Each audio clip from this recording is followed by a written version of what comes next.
여러분 안녕하십니까? 뉴스라이브 문을 엽니다. 어젯밤 서울에 떨어졌던 물폭탄 때문에 도로 곳곳이 통제됐었죠. 사망자까지 나왔던 동부간선도로의 차량 통제는 오늘 새벽 풀렸지만 폭우 여파 때문에 오늘 출근길 정체를 빚었습니다. 내일 오전까지 또다시 많은 비가 예상되니까 하천 주변 도로는 우회하시는 게 좋겠습니다. 8월 29일 뉴스라이브 지금부터 시작합니다. 오늘의 헤드라인입니다. 일부 중구 의원들이 전임구청장 사업에 제동을 걸고 있는 서양호 현 구청장을 질타하고 나섰습니다.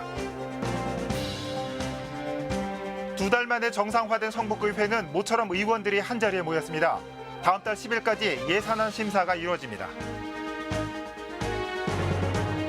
용산구 효창공원 주변이 걷기 좋은 거리로 탈바꿈됩니다. 인도폭 확대와 경관 조명, 휴식 공간 등이 조성됩니다. 오늘도 서울과 경기 지역에 집중호우가 예보되면서 또다시 하천 범람 가능성이 제기되고 있습니다. 외출은 가급적 삼가야 합니다.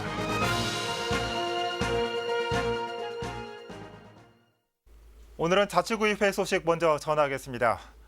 중구의회에서는 서양호 구청장의 행정에 대한 성토가 이어졌습니다. 서 구청장 취임 이후에 전임 구청장의 사업에 검토도 없이 무조건적으로 제동을 걸고 있다는 겁니다. 진기훈 기자가 보도합니다. 전임 구청장이 추진해온 사업이나 행사 등을 납득할 만한 공감대도 없이 마치 적폐나 잘못된 행정으로 치부해서 중단하거나 백지화하려는 것으로 다분히 오해를 불러일으킬 수 있는데 중구의회 정례회가 열리자마자 자유한국당 의원들의 성토가 쏟아집니다. 더불어민주당 서양호 중구청장이 취임하면서 전임 구청장이 추진하던 사업들을 제대로 된 검토 없이 취소하고 있다는 겁니다. 우선 구청사 리모델링과 별관 신축 중단이 도마에 올랐습니다. 행정의 편리성 등을 위해 추진되던 사업이지만 적절한 검토와 근거 없이 중단시켰다는 겁니다. 청장은 구청사 리모델링 1,000억이라는 비용은 어디에 근거해서 나온 것인지 분명히 밝혀주시기 바랍니다. 구청장은 정확한 사실을 제대로 파악하지 않은 채 단순히 정치적 판단에 지난 구청장을 비난하며 주민을 오히려 부추겨서 혼란에 빠져들게 하고 또 지지부진하고 있는 회연동 복합청사 건립사업 역시 비판을 피해가지 못했습니다. 보다 많은 행정 서비스와 문화복지 혜택을 원했지만 지금까지 공사가 중단됨에 따라 낙후되고 불편한 주민센터를 계속 이용해야 하는 실정을 개선하지 못하고 있는 것이 바로 적폐 행정입니다. 여기에 지난달 제기된 그늘막 설치와 관련된 논란에 대해서도 질타가 이어졌습니다. 명확한 사실을 확인도 없이 소속 직원, 부정하고 질타만 내는 1,300명이 넘는 소속 직원 중에서 누가 구청장을 믿고 소식껏 일할 수 있겠습니다. 서 구청장이 취임한 지 2달여가 지나면서 서해 문화마당 조성 사업과 신당 5동 소규모 노인복지관 사업이 중단됐고 구청사 리모델링과 별관 신축 사업 역시 구민 제일주의를 이유로 취소됐습니다. 한편 이날 제1차 본회의에서는 추가 경정 예산안을 심사할 예결특위가 구성됐고 위원장에는 이승용 의원이, 부위원장에는 길기영 의원이 선출됐습니다. 딜라이브 서울경기 케이블TV 진기훈입니다. 이런 가운데 이번 중구의회에 제출된 추경 예산에는 서 구청장이 공약으로 제시했던 교육 예산의 변화가 있었습니다. 하지만 야당 의원들의 반발이 거센 상황에서 예산 통과도 난항이 예상됩니다. 계속해서 진기훈 기자입니다. 서양호 중구청장은 선거 때부터 중구의 낙후된 교육 환경을 바로잡겠다는 공약을 강조했습니다. 실제 취임 직후 가장 먼저 지역의 학교를 방문해 낙후된 시설 개선은 물론 교육 프로그램도 손보겠다고 약속했습니다. 이런 구청장의 의지가 반영된 듯 추경 예산에 올라온 교육경비 보조금 예산안에서 지역 내 유치원부터 초, 중, 고등학교 각각에 대한 지원 내역이 상세히 제시된 건 이번이 처음입니다. 또 박정희 공원 논란으로 지난 7대 의회에서 삭감돼 오던 동화동 공영주차장 건립 관련 50억 원 예산도 올라왔습니다. 지난 오랜 시간 동안 중구민들의 그 요구에 맞는 추경이라고 볼 수 있는데요. 특히 교육 예산 같은 경우는 중구에 살고 계시는 학부모님들께서 질 높은 교육과 다양한 교육 환경의 제공을 요구하셨기 때문에 아마 그에 대한 반영이라고 생각하고요. 하지만 야당 의원들의 반발이 예상됩니다. 교육경비 보조금 지원 내역은 공약 이행을 위한 선심성 예산이라며 좀 더 면밀한 검토가 필요하다는 겁니다. 저희 학교의 그런 시설에 관한 비용으로 지금 주는 건데 지금 뭐 방학 다 끝나고 결국은 애들 수업하는데 이거를 공사를 하든지 너무 선심성 예산에 치우치다 보면 그게 잘못될 수가 있다는 거죠. 또 동화동 공영주차장 사업은 서 구청장이 교육시설을 넣겠다며 기존 설계를 변경했는데 이 과정에서 추가 비용 발생 문제 등이 검토되지 않았다며 예산을 내줄 수 없다는 지적도 제기됩니다. 공원이라든가 어떤 그런 주민의 필요 시설은 살리면서 좀 바꾸기를 바라는 게 저희 그기 때문에 조금 뭐 서로의 그 여지는 있는 것 같아요. 중구의회는 오는 29일부터 31일까지 지난해 결산안과 430억 원 규모의 추가 경정 예산안을 심사합니다. 야당 의원들의 반발이 예상되는 가운데 추경 예산안이 원안대로 통과될지는 미지수입니다. 딜라이브 서울경기 케이블 TV 진기훈입니다. 의장단 선거를 두고 파행이 계속됐던 성북구의회는 2달 만에 정상화됐습니다. 집행부의 예산안 심사를 앞두고 더 이상의 불협화음은 불필요하다는 데 뜻을 모은 것으로 풀이됩니다. 이혜진 기자입니다. 2달 만에 22명의 성북구 의원 모두가 본회의장의 모습을 드러냈습니다. 여당 의원들만 참석한 채 반쪽짜리 개회식이 열린 지 일주일 만입니다. 그동안 자유한국당 의원들이 의장단 6석 중 2석을 요구하며 의회 출석을 거부했던 상황. 더불어민주당 의원들만 참석한 채 의장단 선거가 강행되면서 갈등의 골은 더 깊어졌습니다. 하지만 자유한국당의 후반기 의장단 2석을 주기로 잠정 합의하면서 2달간의 파행은 일단락됐습니다. 사실 막판까지도 자유한국당 측이 후반기 부의장과 상임위원장 1석을 약속하는 내용의 합의문을 요구하면서 양당 간의 의견 충돌이 계속돼 왔던 상황. 그러나 추가 경정 예산안 심사를 앞두고 더 이상의 파행은 받아들일 수 없다는 분위기가 감돌았습니다. 집행부에 대한 견제와 비판 기능을 상실할 수도 있다는 우려에서입니다. 우리 의원님들도 그동안 서운했던 감정 모두 푸시고 흥북 규모의 행동을 위하여 흥북구와 흥북구의 발전을 위하여 함께 힘을 모아주시기를 당부드립니다. 성북구의 발전을 위하여 같은 동료 의원으로서 함께할 수 있는 기틀을 마련하여 의원은 터질지언정 22명의 의원 모두가 참여하고 함께하는 의회가 되기를 바랍니다. 한편 성북구는 기존 예산안보다 195억 원 증액된 추가 경정 예산안 심사를 기다리고 있습니다. 기름동 문화복합미디어센터를 조기 완공하고 종암사거리 박스파크와 성북 체육문화센터 건립을 차질 없이 준비해서 지역 간 편중된 문화예술 인프라를 모든 주민이 골고루 향유할 수 있도록 확충해 나가도록 하겠습니다. 이번 임시회는 다음 달 10일까지 진행됩니다. 예산안 심사와 함께 장이십 구역 촉진계획 변경안과 성북 패션봉제 공동작업장 민간위탁 사무동의안도 다뤄질 예정입니다. 딜라이브 서울경기 케이블 TV 이혜진입니다.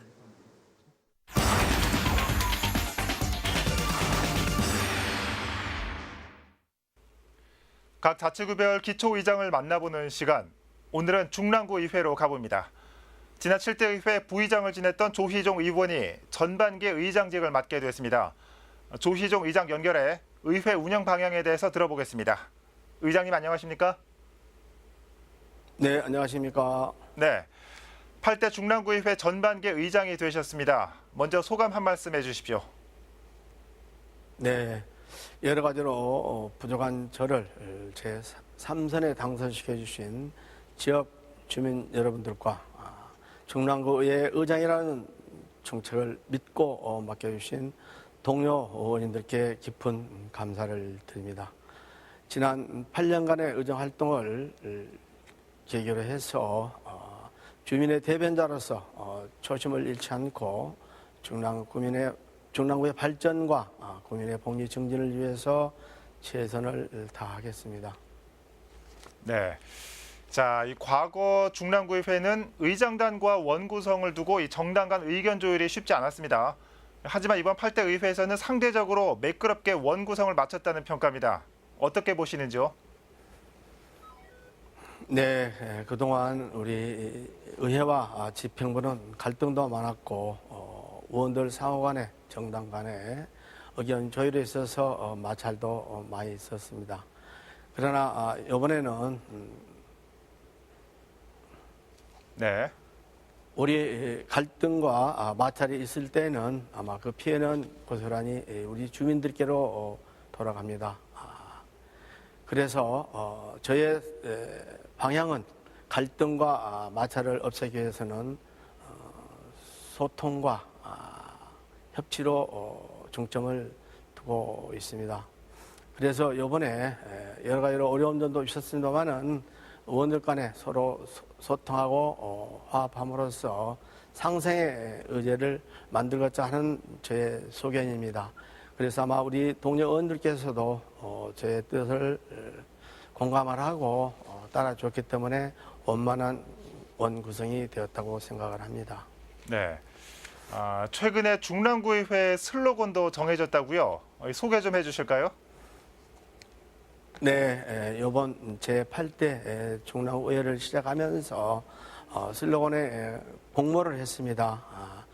72명의 구민들이 공모를 참여해서 우리 의회에 바라는 방향에 따라서 아마 슬로건을 주신 분한테 많은 점수를 주었습니다.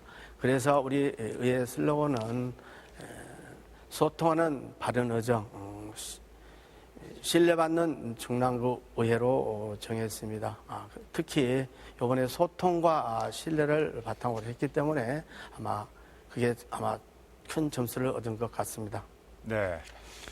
자, 이번 8대 의회 구성을 보니까 초선 의원들도 많습니다. 그만큼 신구 조화는 물론이고 정당 간 화합도 중요할 겁니다. 마지막으로 앞으로의 의회 운영 방향 말씀해 주시죠. 네, 물론 지역 발전을 위해서는 개개인의 의정 활동도 중요하고 중요하지만 우리가 상생하면서 잘 살기 위해서는 지역 발전과 복리의 증진을 위해서는 소통과 합치라고 생각합니다. 잘한 거는 칭찬하고 부족한 거는 채워가면서 동료들 간에 서로 협치하면서 상생하는 의회를 만들도록 최선을 다하겠습니다. 그리고 이번 의회는 초선 의원님들도 8분이 계십니다. 초선 의원님들도 초선 의원답지 않게 공부를 열심히 하고 있습니다. 우리 의회에서도 우리 예산심사라든지 행정 사무감사라든지 교육을 통해서 우리 의원님들이 주민들의 대변할 수 있도록 최선을 다할 생각입니다. 네. 네. 자, 이 슬로건처럼 이 소통하며 신뢰받는 중랑구의회 기대하겠습니다. 의장님 오늘 말씀 잘 들었습니다. 네, 감사합니다. 네. 조희종 중랑구의장 연결해 봤습니다.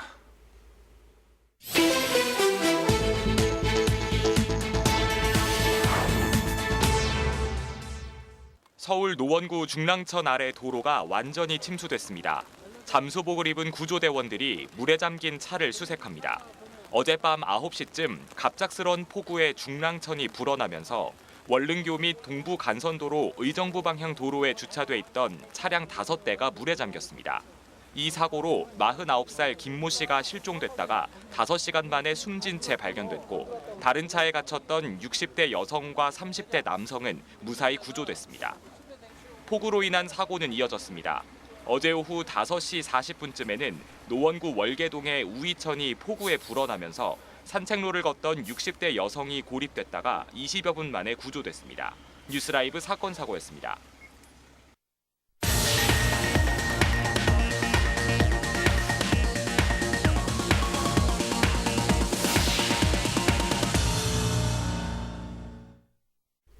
한 차례 기습적인 폭우가 내린 가운데 짧은 시간 동안 많은 양이 쏟아지는 국지성 호우가 또 한 차례 찾아올 것으로 예상됩니다.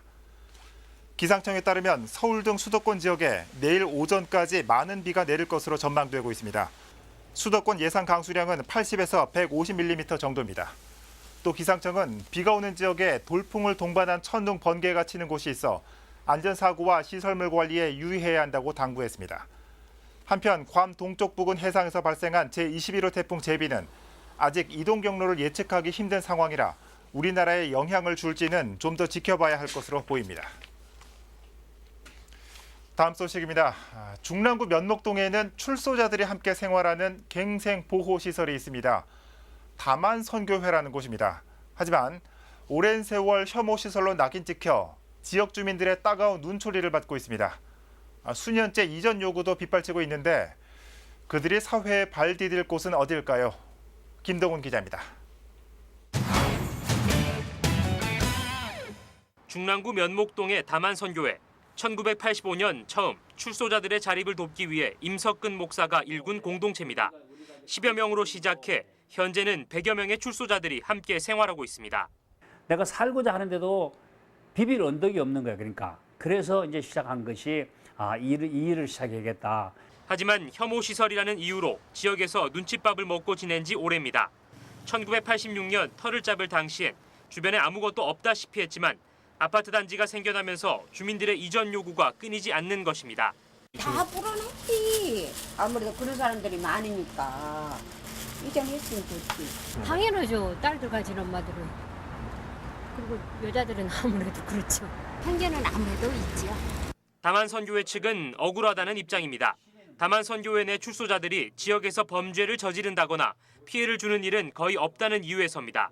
실제로 지역 경찰도 그렇게 파악하고 있습니다. 여기서 피해 주는 건 없어요. 솔직한 말로 여기 자체에서는 사실 문제가 안 생겨요. 결혼만 이 다만선교 안에서 90상 가까이 결혼했어요. 목사만 수십 명 길러냈거든요. 그래가지고 다 잘 살아요. 근데 정말 큰 문제 없이 잘 생활하는데도 불구하고 주변에서는 전과자들이 모인 그 단체라고 무조건 이곳에 떠나라고. 하지만 다만선교회 이전이 지역 정치인들의 대표 공약으로 늘 오르내리고 최근엔 강원도로 이전한다는 사실무근의 소문까지 번지고 있는 상황. 선교회 측도 이전 의지가 없는 것은 아니지만 예산과 장소 등의 문제로 쉽지 않은 것이 현실입니다. 딜라이브 서울 경기 케이블 TV 김동훈입니다. 용산구는 지난해부터 효창공원 주변을 걷고 싶은 거리로 조성하기 위한 사업을 추진하고 있습니다. 비좁은 보도폭을 넓혀 보행 환경을 개선한다는 겁니다. 이재용 기자입니다. 순국선열이 잠들어 있는 용산구 효창공원입니다. 이 공원 주변엔 약 2km에 달하는 둘레길이 조성돼 있는데 평소 주민들의 산책로로 사랑을 받고 있습니다. 하지만 보도폭이 좁은 데다 노상 주차장에 주차된 차량들이 차벽을 형성하고 있어 보행자들 불만은 이만저만이 아닙니다. 실제로 용산구의 설문조사 결과 주민 230여 명 중 38%가 둘레길의 보행 환경이 불편하다고 답했습니다. 또 36%의 응답자가 넓고 깨끗한 보도 환경을 바라는 것으로 나타났습니다. 구가 효창공원 주변의 보행 환경 개선 사업을 추진하고 있는 이유입니다. 현재 실시 설계가 마무리 단계로 사업의 주된 내용은 공원 주변의 보도를 넓히는 겁니다. 효창공원 주변 걷고 싶은 거리 조성 사업을 통해 용산구는 기존의 보도폭을 최소 2.5m에서 최대 31m까지 확대할 예정입니다. 이와 함께 거리엔 주민들의 휴식 공간이 마련됩니다. 또 야간 시 안전하게 통행할 수 있도록 LED 가로등과 경관 조명, CCTV 등도 설치될 계획입니다. 돌담 작업된 구간이 있습니다. 그 구간 하부에도 이렇게 기계 바 형태의 조명을 도입을 해가지고요. 야간 조명 하에서 좀 쾌적하게 산책할 수 있는 그런 계획을 수립하려고 좀 진행을 하고 있습니다. 한 1개월 이내에 설계는 아마 완료될 것 같고요. 올 안에는 공사 착공이 되지 않을까 이렇게 생각하고 있습니다. 보행 환경 개선을 통해 효창공원 일대를 걷고 싶은 거리로 탈바꿈하려는 용산구는 실시 설계 용역을 마치는 대로 시비 지원을 받아 공사를 진행할 계획입니다. 딜라이브 서울 경기 케이블 TV 이재용입니다. 역사와 전통을 자랑하는 딜라이브 케이블 TV기 서울시 초등학교 야구대회가 개막했습니다. 유소년들의 꿈과 희망을 실현시킬 이번 대회는 참가팀 간의 전력차가 크지 않아 그 어느 대회 때보다 박빙 승부를 예고하고 있습니다. 조성엽 기자입니다. 대회 규정을 준수하며 정정당당히 경기에 임할 것을 선서합니다. 대망의 딜라이브 케이블 TV기 초등학교 야구대회가 개막했습니다. 2004년 첫 발을 내디딘 뒤로 어느덧 15회째입니다. 그동안 배출한 프로야구 선수만 해도 100여 명, 명실상부 유소년 야구 최고대회로 자리 잡았습니다. 특히 이번 개막식에선 고명초등학교 출신 LG 트윈스 소속 박용택 선수가 기부한 야구 배트 50개가 유소년 팀에 전달돼 그 의미를 더했습니다. 20여일간 눈물과 웃음, 재미와 감동으로 가득할 이 대회를 관심 있게 지켜봐 주시기 바랍니다. 올해는 지난해 우승팀 가동초등학교를 비롯해 기존 초등학교 23개 팀에 포니 소프트볼 연맹이 참가하면서 모두 24개 팀이 열전을 펼칩니다. 기간은 다음 달 17일까지 20일간의 여정으로 4개조 상위 3개 팀이 결승 토너먼트에 진출해 자웅을 겨룹니다. 개막 첫날엔 백운과 효재를 시작으로 가동과 봉천, 남정과 역삼의 경기가 펼쳐졌습니다. 경기 결과 백운이 효재를 8대1로 제압했고 남정이 역삼을 8대7로 물리쳤습니다. 가동과 봉천의 경기는 3회까지 7대7로 동점을 이룬 가운데 대회 일정상 29일로 남은 경기를 연기했습니다. 평소에 했던 것처럼 열심히 해가지고 꼭 우승을 할 수 있도록 해보겠습니다. 이번 대회는 선수와 팀의 기량이 상향 평준화됐다는 평가를 받는 만큼 박빙의 경기가 예상됩니다. 가을 하늘 아래 승리의 환호와 패배의 쓴잔이 어느 팀을 향할지 딜라이브 초등학교 야구 대회를 향한 관심이 뜨겁습니다. 딜라이브 설경기 케이블 TV 조성엽입니다.